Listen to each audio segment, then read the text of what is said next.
Hey everyone, welcome back on my channel. In today's video I want to give you a little insight into how I felt after Ironman Hamburg, how my time was in the wind tunnel, and of course also how my training camp at St. Moritz has been.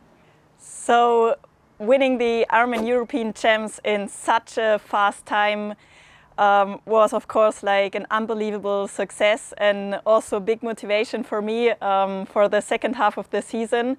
I felt so good in the race, and that was like the biggest relief after the COVID break.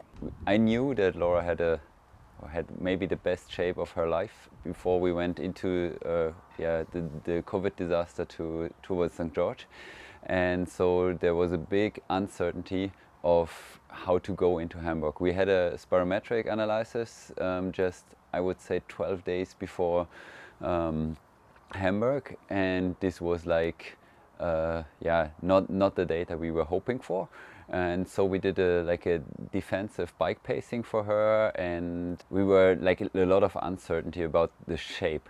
But Laura's head was like, I want to race, I want to go forward, and she was really looking forward to show what she has trained for during the last half year. And yeah, this was the basement for her strongest Ironman performance so far. Like, I would say she had a perfect day, and she brought everything on the road she had on this day, and so it looked easy, but this was definitely her strongest Ironman performance on like this, riding 180 and running a full marathon in this speed is it's simply amazing for a coach. Yeah, I think maybe because I was on kind of a high, I recovered also pretty well. So we decided we can make a little stopover at the wind tunnel to do some testing and then head on to the next training camp at St. Moritz. I already told you before, I promised Philip that we will get a proper training block in, and that's what we did.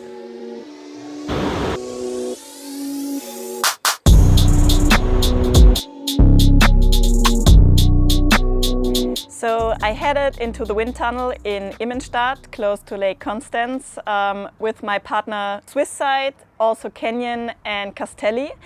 And the goal for this time's testing was to make improvements on my suit and just check the overall setting.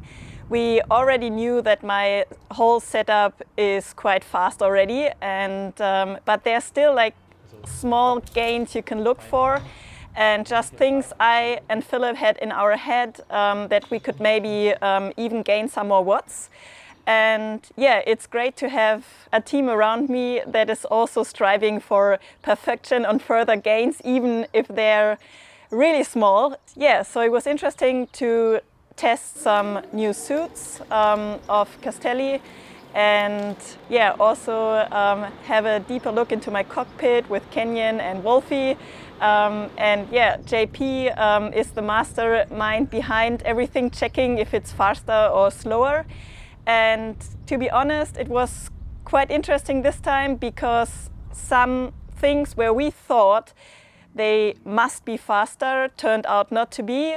So at the end, we won't make any big changes in my setup, because the conclusion was actually that my setup is pretty good already. So I think we found like a marginal gain for side wind. So this is something that will be important for Kona, of course, where a lot of side winds are on the course. So that's nice to have, but it's also a pretty good feeling that my setup is already world class. What I really enjoy about the companies I work with, that there's great people behind, and it's so much fun working with each of them. So it was not only about business, but also about having a great fun time together.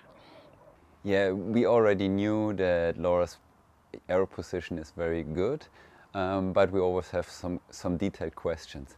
And one thing was her head position, just this little up and downs we had, especially on the second loop in Hamburg. We were questioning if this is going to go well. We had a lack of testing from the last years, and we got just some confidence that our changes were in the right direction.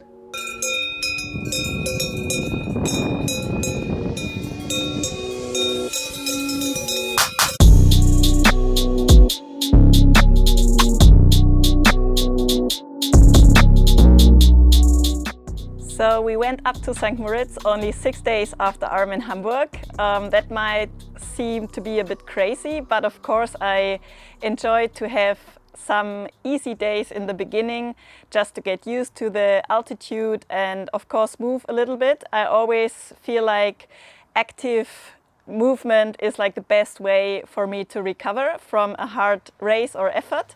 So that's what I did. I enjoyed being up in the mountains. The weather was perfect, and I also feel like over the years I get used to the altitude a lot faster. I think after only 3 days I told Philipp, hey, I'm ready to go, and he still of course slowed me down a bit, but it didn't took me too long until I was able to do some real sessions again.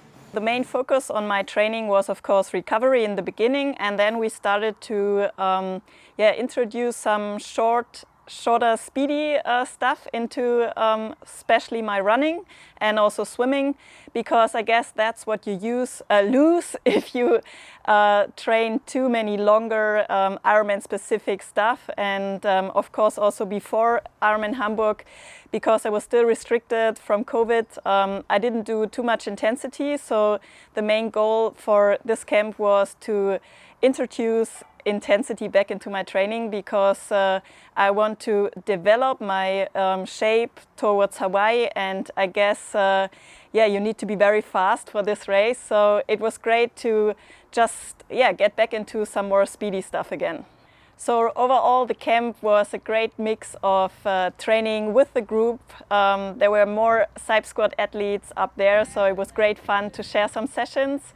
And then on the bike, I had a mixture of TT riding and riding my new mountain bike. The mountain bike was the main reason for taking it was to get off the road and also get back on to some trail riding, which I simply love, and it's so much fun.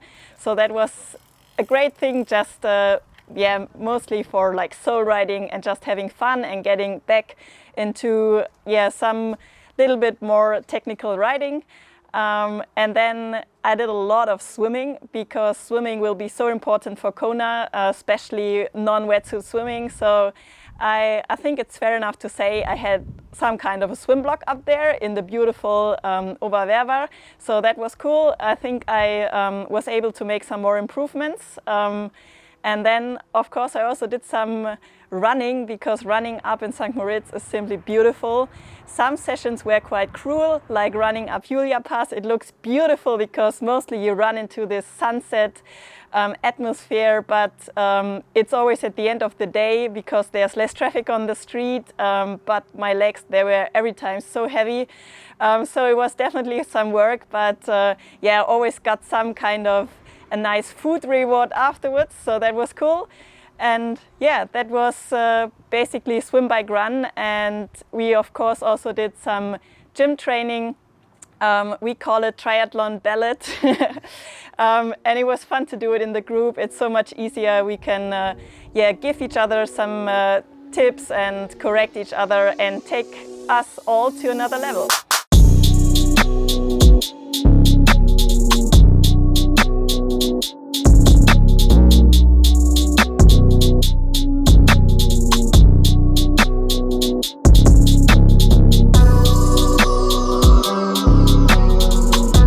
I'm back home now. It's just been a day and I went out for my first run, and it was one of those days where it felt like flying. That's so cool when you come down from altitude.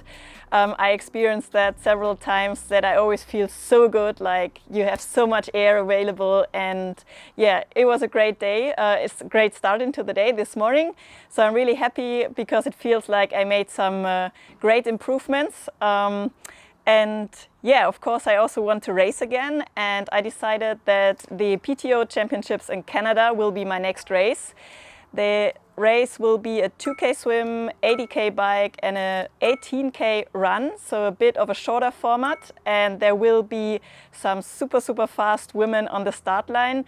So I think it's good that we worked on some speed over the last weeks, and we will continue to do so till the race. And yeah, I can't wait to throw myself into this challenge, and yeah, hopefully it will help me to build on a great shape for Kona in the end of the year.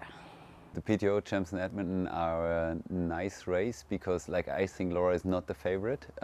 If she comes to a long distance at the moment, I think she would be the favorite. But in Edmonton, it's a bit special because we have short distance racers, long distance racers, mid distance racers, and this is a nice mashup. For me, it's the big goal to have the best speed Laura can show and the best tactical ability with an improved swim and a super, super good bike leg. Yeah, it's not the question when. Like, from my side, the world record is broken already. But if you see that she didn't have the fueling, and if you see the long transition areas, but for sure, if she has another race like this, she will break the long distance world record for sure. So thanks so much for watching this video. I hope you enjoyed to getting a little bit of an insight in what my last weeks have been like. And of course I will take you along on my journey, so make sure to follow this channel so you don't miss any video. Bye bye!